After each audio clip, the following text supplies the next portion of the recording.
mucha gente se pregunta, ¿quién es Jesucristo? ¿Qué dice la Biblia acerca de él?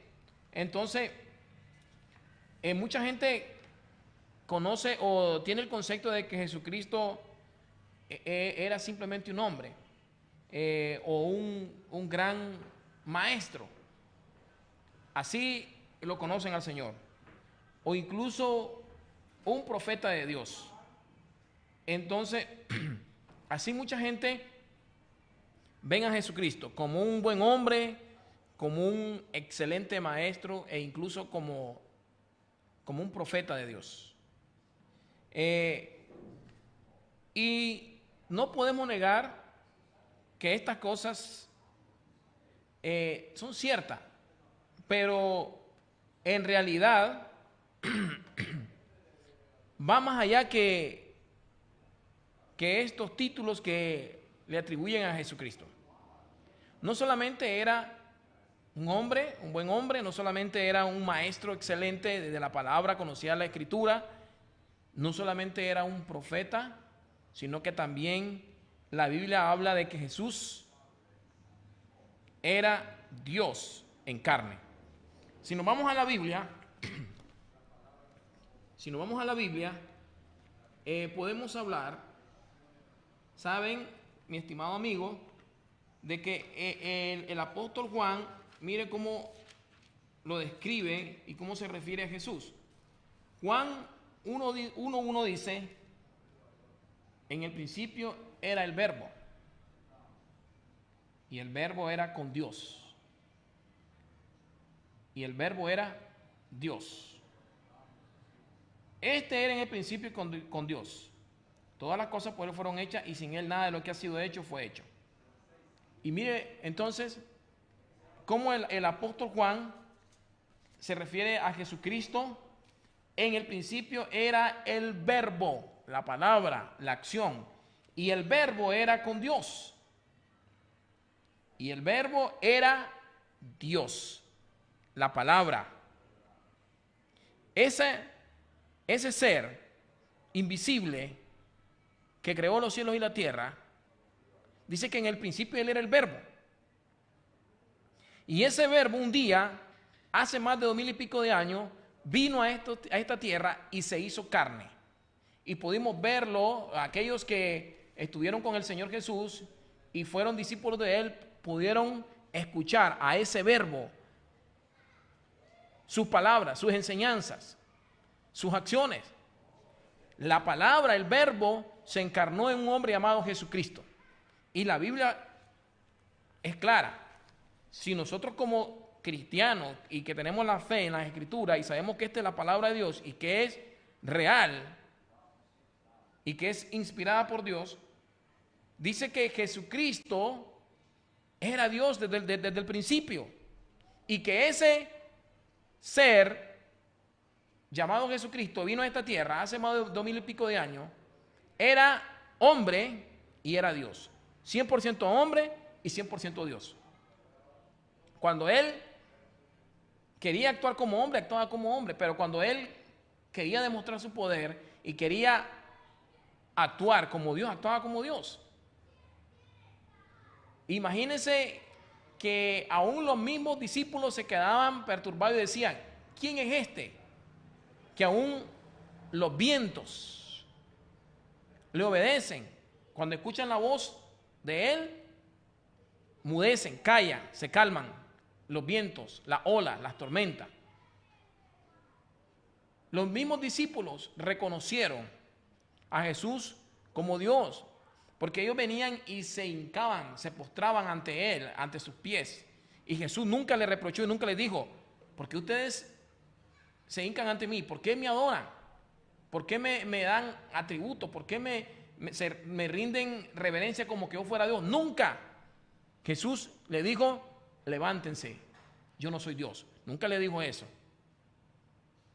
En cambio, los fariseos, los saduceos y todos los religiosos en aquel tiempo, cuando Jesús le dijo que antes que Abraham fuese, él ya existía. Y cuando le dijo, yo soy el que soy, los discípulos, los fariseos, los religiosos, cada uno de ellos entendieron, conocían de que Jesús se estaba autollamando Dios él mismo. La expresión yo soy, que significa, en otras palabras, Yahweh, el que es, el que era y el que ha existido por los siglos de los siglos, por toda la eternidad, estaba diciendo yo soy Dios. ¿Los que eran los fariseos, los religiosos? Estás cometiendo blasfemia. Te estás autoproclamando Dios. Y lo iban a lapidar, a matar a pedradas. Porque él nunca negó ser Dios. Y nunca rehusó a que los discípulos, la gente, se postraran ante él y le adoraran. Porque él era Dios. Simplemente encarnado en un hombre. Y alguien me dice, pero ¿cómo? ¿Cómo si Jesucristo era Dios? Entonces, ¿qué pasó con su trono, con las demás cosas que están a cargo de él? ¿Qué pasó? No podemos meter a Dios en una caja, en un cajón, porque Dios, su poder es ilimitado. Él es un Dios todopoderoso, todo lo puede. Y para él no hay nada imposible. Y el hecho de que vino en esta tierra, en una persona llamada Jesucristo, no significa que las cosas estaban fuera de su control. Todas las cosas están dentro, en las manos de Él, bajo su control.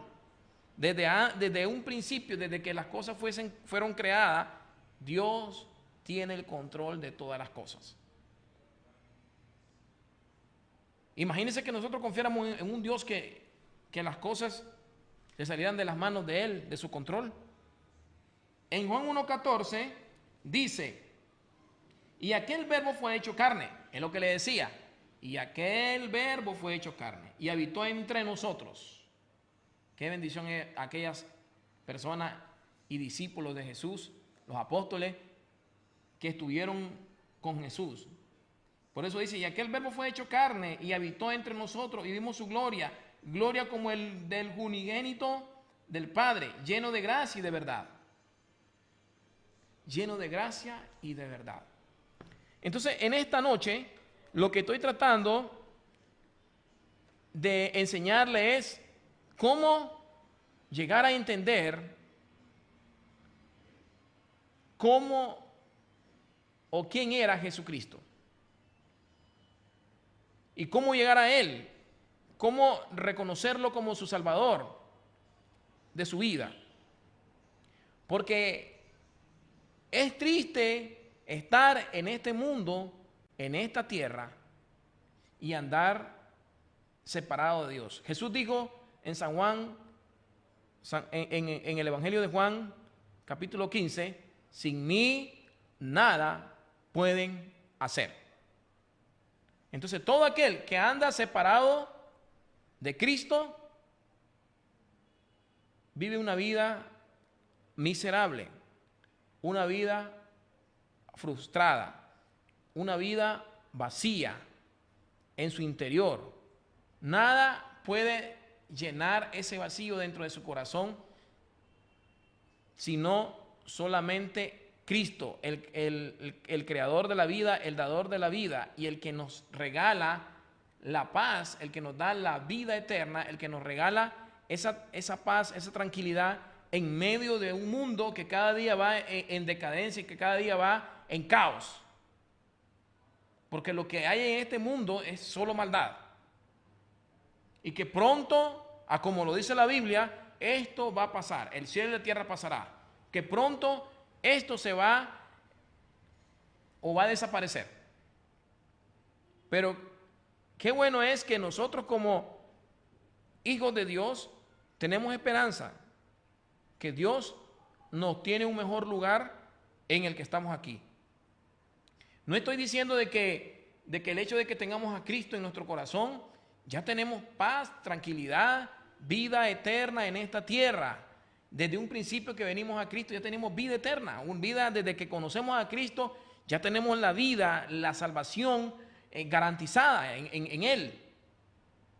Porque Él nos da vida, no solo en el momento de que ya experimentemos la muerte física y nos vayamos con el Señor allá a estar con Él. Es desde el momento que Cristo viene a nosotros. Porque el verdadero cristiano, el cristiano genuino, experimenta un cambio, algo especial, algo sobrenatural en su vida. Entonces, Jesús vino a la tierra para enseñarnos a nosotros cuál es el verdadero camino para ir al Padre. ¿Por qué estamos aquí? ¿Quiénes somos nosotros? ¿De dónde venimos? En la Biblia encontramos eso. Él vino también a sanarnos. Jesús vino a enseñarnos a sanar. Él vino a corregirnos. Porque estábamos descarriados, todos nos habíamos desviado, andábamos totalmente separados de Dios por el camino equivocado. Y Él vino a decir, yo soy el camino por donde ustedes deben de ir. También vino a perdonarnos.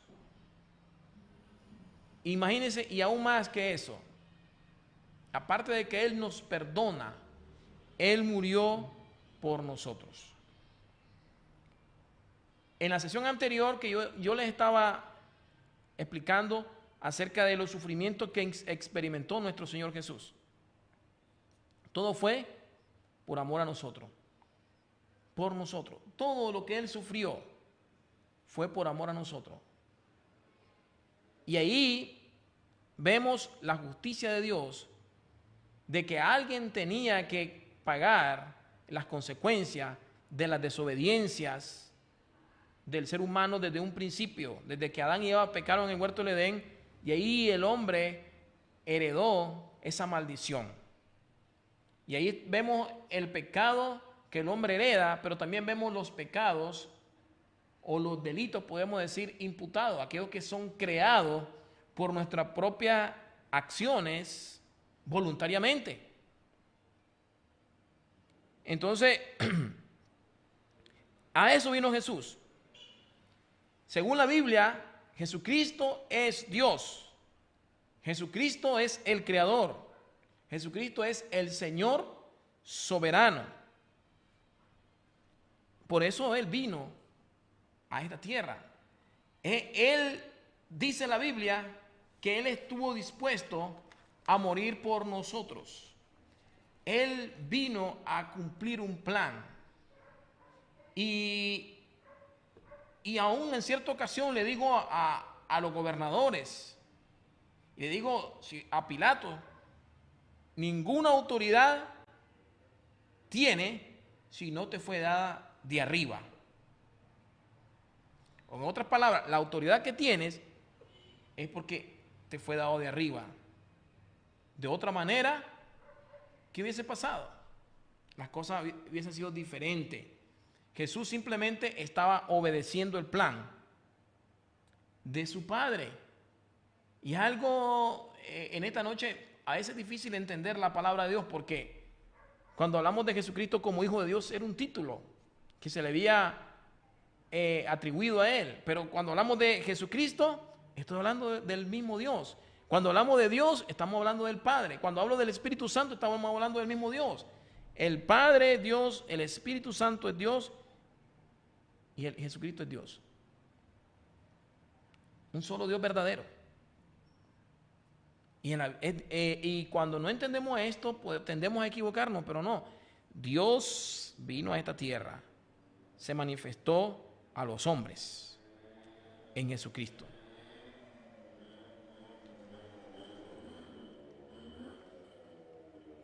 Dios envió a su Hijo, a Jesucristo, como un Salvador. ¿Por qué necesitamos un Salvador? En esta tierra, nadie puede ganarse la salvación por mérito propio, por sí mismo. Usted puede hacer cualquier cosa. Usted puede ser la persona más buena, puede ser la persona moralmente buena. Hace buena obra, no se mete con nadie, vive una vida tranquila, educada, es una persona muy educada, muy culta, ética, moralmente, pero no tiene a Cristo en su corazón. ni siquiera lo conoce, está en problema. En esta tierra nadie se puede salvar a sí mismo. Todos nacimos bajo una maldición y esa maldición tiene que ser desbaratada, tiene que ser destruida, tenemos que ser libres, tenemos que ser libres de esa condenación cuando venimos y aceptamos a Jesucristo como nuestro Salvador. Él es nuestro Salvador. ¿Por qué? ¿De qué nos salva?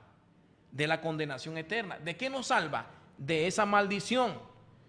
¿De qué nos salva? De que un día vamos a morir y que un día vamos a estar enfrente del Creador, enfrente de nuestro Señor, por el cual vamos a ser juzgados según nuestras obras. Pero en esta noche yo les digo que hay esperanza para todos aquellos que han puesto la confianza en Dios. ¿Por qué? Porque una vez que han puesto la confianza en Dios, o es decir, en nuestro Señor Jesucristo, y han creído en Él, son libres de ese juicio que van a estar delante de nuestro Señor Jesucristo para ser juzgados por los pecados.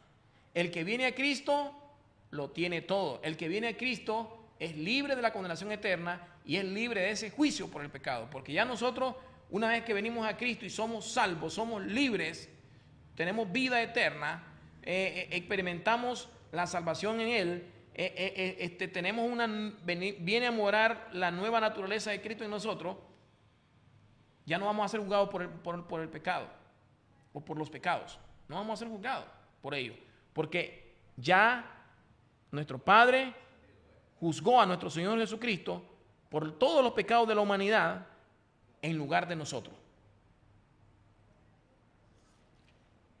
En Romanos 3:10 dice, y lo leo, ¿qué pues? ¿Somos nosotros que ellos? Miren lo que dice, cómo escribe el apóstol Pablo. En ninguna manera, pues ya hemos acusados a judíos y a gentiles que todos están bajo pecado. Pablo está diciendo que no hay ninguna discriminación, no hay ninguna acepción entre judíos y griegos o gentiles. Todos son pecadores. No importa de usted de qué raza es, si es de sangre azul, si es europeo, si es... No importa. Todos somos pecadores, dice el apóstol Pablo. Como está escrito, no hay justo ni aun uno. No hay quien busque a Dios. Todos se desviaron, a una se hicieron inútiles. No hay quien haga lo bueno, no hay ni siquiera uno. Esa es la naturaleza del hombre. Pablo habla claro. La naturaleza del hombre es que no hay justo ni uno. No hay quien busque a Dios. Todos se han desviado. El ser humano está desviado por naturaleza de Dios. Y por lo tanto tiene que buscar el camino correcto, que es Cristo. Cristo es el camino que nos lleva al Padre. Cristo es el camino que nos lleva a la vida eterna. Cristo es el camino que nos da la luz para vivir en medio de este mundo oscuro. Porque Él es la luz que alumbra nuestro camino. Y mientras estemos en este mundo, vamos a vivir entre serpientes y escorpiones. Vamos a vivir en un mundo que es terrible y que es dañino, peligroso. Pero lo importante es que nosotros, si Cristo mora dentro de nosotros, tenemos esa lámpara, esa luz que nos va a enseñar por dónde debemos de caminar y por dónde vamos a pisar y no tropezar. Y en el camino vamos a encontrar serpientes, escorpiones y de todo tipo. Pero lo importante es que Cristo es nuestro camino, Cristo es nuestra luz por donde usted y yo debemos andar. Lo triste es aquellos que no tienen a Cristo en su corazón.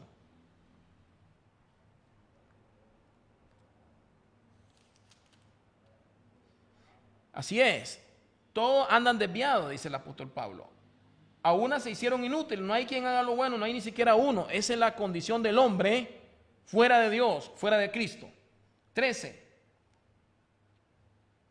Sepulcro abierto de su garganta, con su lengua engaña, veneno de áspid hay debajo de sus labios. Entonces, Pablo aquí está hablando claro de la condición del hombre.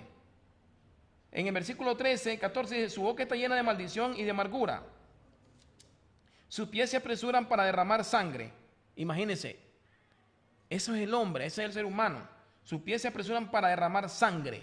Gente que asesina, que comete homicidio, que mata, que daña, que destruye. 16. Quebranto y desventura hay en sus caminos, y no conocieron camino de paz. No hay temor de Dios delante de sus ojos. El ser humano sin Dios no hay temor. El ser humano sin Dios es una persona que es capaz de todo, porque está desviado de los caminos de nuestro Señor. Está desviado totalmente de la verdad, está desviado de la luz y puede estar propenso a cometer cualquier cosa que vaya en contra de las leyes morales de Dios. Porque eso es la condición del hombre. Naturalmente, el hombre está o tiene tendencia de guiarse o de dirigirse hacia el mal, naturalmente. Esa es su naturaleza. Pero cuando Cristo viene en nuestra vida, ya hay un poder sobre nosotros, que no tenemos por qué ir bajo esa tendencia. Ya un poder sobrenatural dentro de nosotros nos hace ver las cosas diferentes, tenemos otra perspectiva diferente de lo que es el mundo, de lo que son las cosas que hieren, de las cosas que van en contra de la palabra de Dios, en contra de las leyes de Dios, sus normas morales, y tenemos un poder que nos ayuda a ver las cosas diferentes y no a caer en esos errores. Entonces, cuando Pablo habla de la condición del hombre en Romanos 3, 10, 18, ¿qué es lo que nos espera?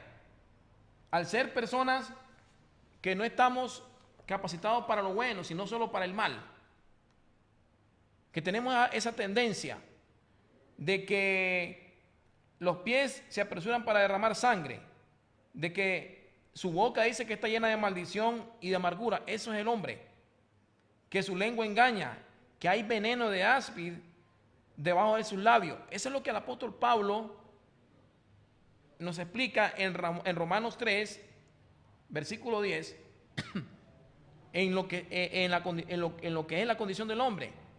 ¿Y qué es lo que lo espera realmente? Esto trae como resultado de que somos merecedores de la ira de Dios y el juicio de Dios. Entonces, todo esto que estoy mencionando ahorita es lo que es el hombre. No hay justo ni a un uno. Pero tenemos buenas noticias.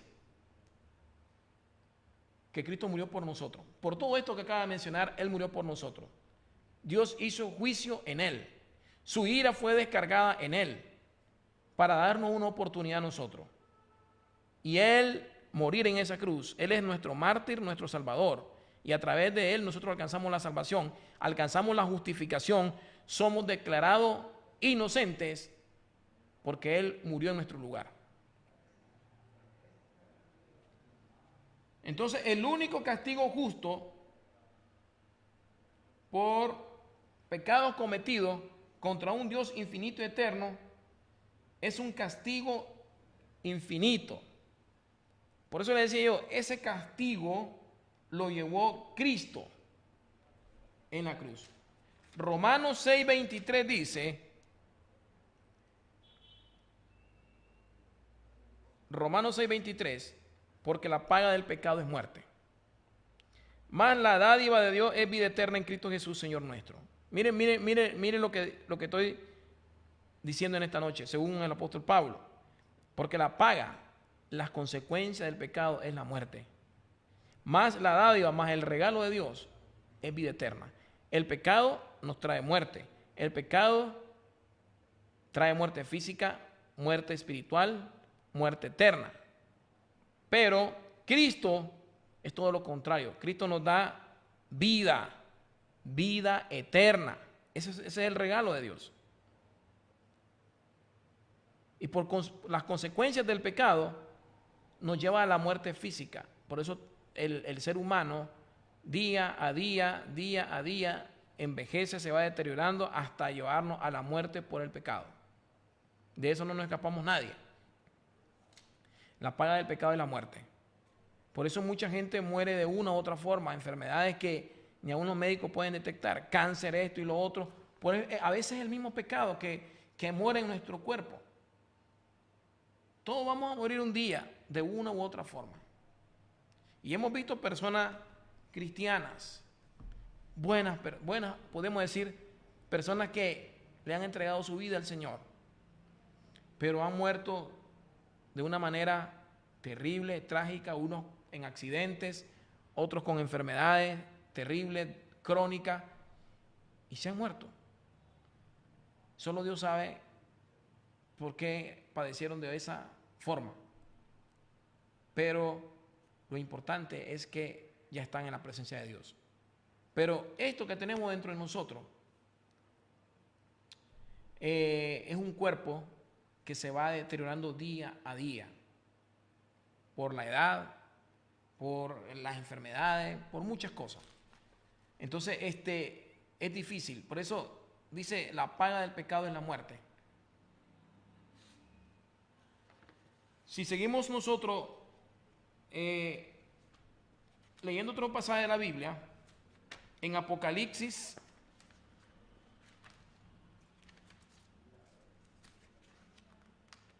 en Apocalipsis 20, 11 al 15, y dice, y vi un gran trono blanco, y el que estaba sentado en él, de delante del cual huyeron la tierra y el cielo, y ningún lugar se encontró para ellos. Y vi a los muertos grandes y pequeños de pie ante Dios, y los libros fueron abiertos, y otro libro fue abierto, el cual es el libro de la vida, y fueron juzgados los muertos por las cosas que estaban escritas en los libros, según su obra. Y el mar entregó los muertos que había en él, y la muerte y el Hades entregaron los muertos que había en ellos, y fueron juzgados cada uno según su obra, y la muerte y el Hades fueron lanzados al lago de fuego. Esta es la muerte segunda, y el que no se haya inscrito en el libro de la vida fue lanzado al lago de fuego. Mire lo que nos enseña Apocalipsis. Aquí nos habla del juicio de Dios. Y aquí dice el apóstol Juan, según se le fue revelado, dice que él vio un gran trono blanco y al que estaba sentado en él, de delante del cual huyeron la tierra y el cielo, y ningún lugar se encontró para ellos. Y luego dice, y vio a los muertos grandes y pequeños. ¿Qué significa esto? Personas de todos los niveles, de todas las clases sociales, reyes, príncipes, presidentes, gobernadores, diputados, de todos los niveles académicos. Gente pobre, gente rica, de todo. Y esto es real. Dice, y vi a los muertos grandes y pequeños de pie ante Dios, y los libros fueron abiertos, y otro libro fue abierto, el cual es el libro de la vida. Dice que los libros fueron abiertos. ¿Y qué es lo que hay en esos libros? Las obras de todas las personas. ¿Y quiénes estaban delante de ese juez? Todos aquellos que no reconocieron a Dios. Todos aquellos que toda su vida vivieron fuera de Dios, que rechazaron a Dios, que rechazaron a Jesucristo. Aquí no crean que van a estar aquellos que se convirtieron al Señor cuando estaban vivos. No, ya no van a estar delante en ese juicio. ¿Quiénes van a estar ahí? Lo que le menciono yo, aquellas personas que rechazaron al Creador. Y dice, y vi a los muertos grandes y pequeños de pie ante Dios, y los libros fueron abiertos, y otro libro fue abierto, el cual es el libro de la vida. Y fueron juzgados los muertos por las cosas que estaban escritas en los libros según sus obras. Fueron juzgados los muertos según sus obras, las cuales estaban escritas en esos libros.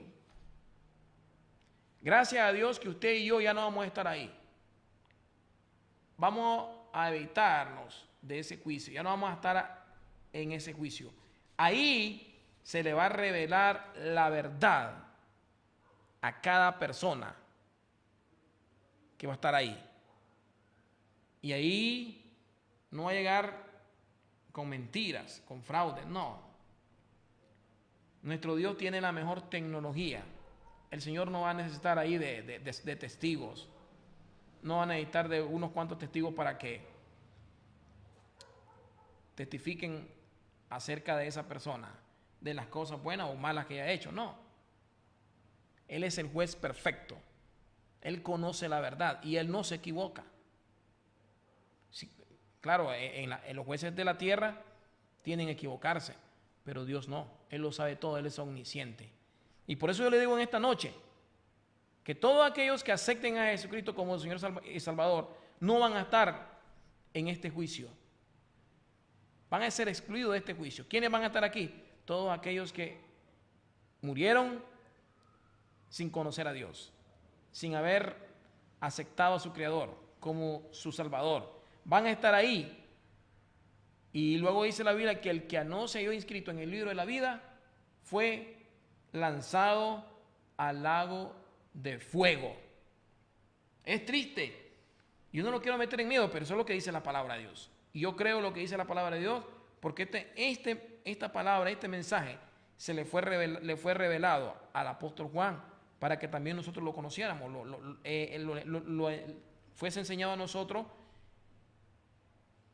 y se lo compartiera a ustedes, de que este es el juicio final que va a haber en los últimos tiempos, donde se van a levantar personas que yacen en las tumbas por miles de años y que murieron sin Dios y sin esperanza, y que un día van a ser levantados para ser juzgados. Y los que mueren ahorita, en la actualidad, sin Dios y sin esperanza, aquellos que dicen que no necesito a Dios, aquellos que dicen que no hay Dios y que yo vivo bajo mis propias normas y mis propias leyes y hago lo que yo quiero. Eso un día van a estar delante de Dios. Por eso es lo que yo le estoy diciendo en esta noche. Por eso necesitamos un Salvador, para no encontrarnos un día delante de Dios, para no estar un día de pie delante del juez de toda la tierra, ese juez justo, Jesucristo. Gracias a Dios que usted y yo no vamos a estar ahí, porque ya Cristo nos salvó de ese juicio, de esa condenación, porque todos los que estén delante del juez eterno Jesucristo, ya no hay otra opción, ya no hay otra oportunidad. Esos que van a estar ahí van a ser juzgados. Se le va a decir por esto y esto y esto, usted ya no tiene otra opción de alcanzar la salvación, porque se le dio la oportunidad y usted la rechazó. Y es triste, porque Dios es un Dios justo. Es un Dios de amor, pero es un Dios justo. ¿Saben por qué es justo? Porque envió a su Hijo a morir en la cruz como el peor delincuente, como que Cristo hubiese cometido el peor crimen y sufrió de la manera más terrible en esa cruz, por los dolores que Él experimentó. Y ahí fue azotado, golpeado, clavado, todo lo que Él sufrió ahí, para que nosotros fuésemos salvos y alcanzáramos la salvación en Él. Pero imagínese usted, Cristo muere en mi lugar y vengo yo y lo rechazo. Y digo, no me interesa lo que Él hizo por mí. Eso es pura mentira. Para mí es locura, como decía Pablo. Como Pablo decía, que la cruz es locura a los que se pierden, pero es poder de Dios a aquellos que creen en Él. Pero para los que se salvan es poder de Dios. Entonces, ¿cómo ese derramamiento de sangre en la cruz del Calvario va a ser en vano? No, no va a ser en vano.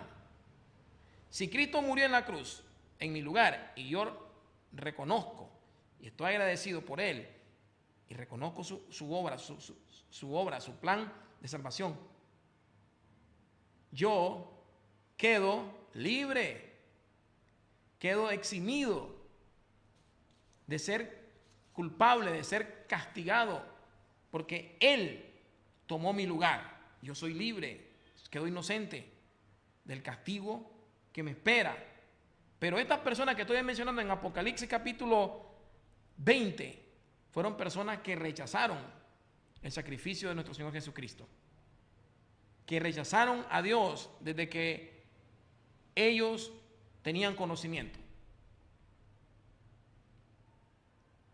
Gracias a Dios que nosotros tuvimos oportunidad y no la perdimos, la aprovechamos y fuimos humildes para aceptar a nuestro Señor.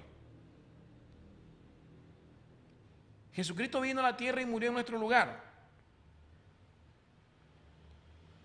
La muerte de Jesús fue un pago infinito por nuestros pecados. ¿Por qué? Al morir Cristo en la cruz, Él murió por todos los pecados pasados, por nuestros pecados presentes y por los pecados futuros.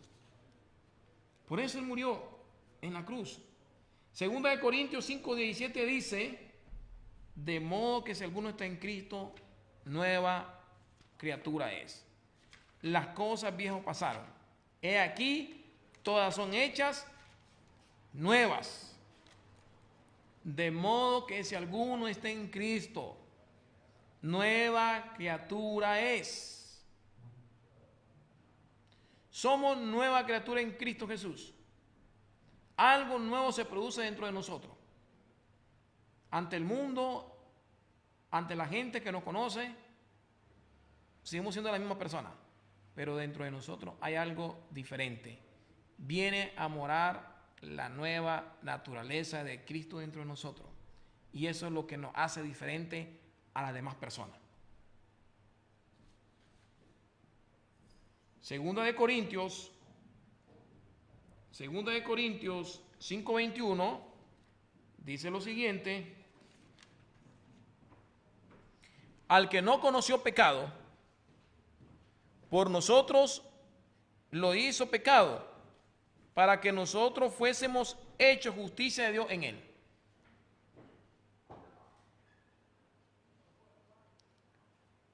Al que no conoció pecado, al que no hizo pecado, por usted y por mí, Dios lo hizo pecado, para que nosotros fuésemos hechos justicia de Dios en él.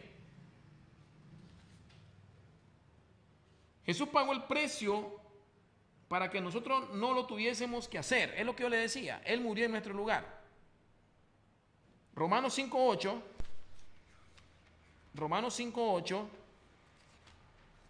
dice, mas Dios muestra su amor para con nosotros, en que siendo aún pecadores, Cristo murió por nosotros. Imagínense, siendo aún pecadores, Cristo murió por nosotros. Ahí fue mostrado el amor de Dios en nosotros. Mas Dios muestra su amor para con nosotros, en que siendo aún pecadores, Cristo murió por nosotros. Entonces, hermano amigo, es importante en esta noche que usted entienda, así como se lo he venido explicando sencillo, de que necesitamos un Salvador para que un día no nos encontremos ante el juez justo, perfecto, soberano y eterno delante de él. Todas las personas que han venido a Cristo, han aceptado a Jesucristo, no van a estar en ese juicio final. Vamos a tener un juicio, pero en ese juicio vamos a ser recompensados según cómo hayamos sido nosotros en la tierra. Vamos a recibir recompensas, pero no para ser condenados, no. Hay un juicio final y en ese juicio final van a estar presentes todas las personas que rechazaron a nuestro Dios, todas las personas que rechazaron a Cristo.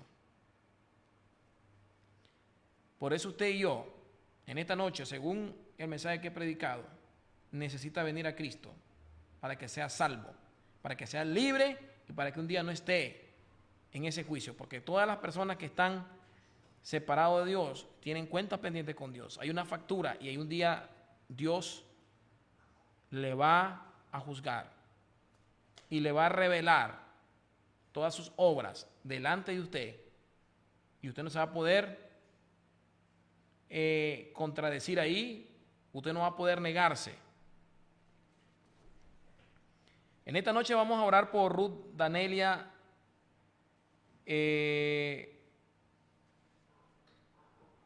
bendición, dice por acá, y escribe Carlos Morales, por Emil Salgado,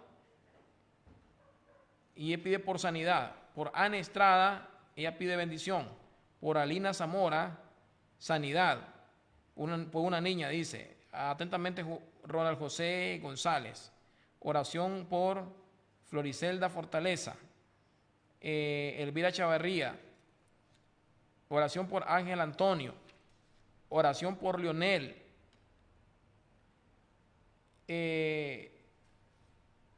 por Daylin González, dice que él pide liberación, dice,